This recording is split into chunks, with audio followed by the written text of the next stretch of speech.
Vadodara railway station પર bomb blast થવાનો છે તેવો મેસેજ પોલીસને મળતા રેલવે સ્ટેશનના વિવિધ સ્થળોએ ચેકિંગ હાથ ધરાયું.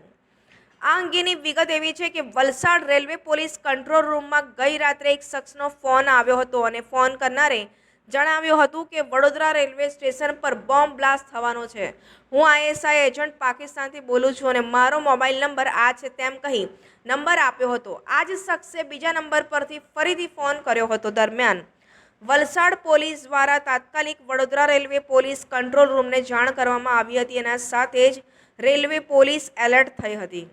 મોડી રાત્રે રેલવે પોલીસ તેમજ આરપીએફના અધિકારીઓ અને સ્ટાફના માણસો રેલવે સ્ટેશન પર બોમ્બ સ્ક્વોડ તેમજ ડોગ સ્ક્વોડ સાથે ઉતરી આવ્યા હતા અને રાત્રે જ રેલવે સ્ટેશનના ટ્રાફિક વિસ્તાર, મુસાફરખાના, વેઇટિંગ રૂમ, પાર્સલ ઓફિસ તેમજ ટ્રેનો અને રેલવે સ્ટેશનની અવાવરૂ જગ્યાઓ પર ચેકિંગ હાથ ધરાયું હતું.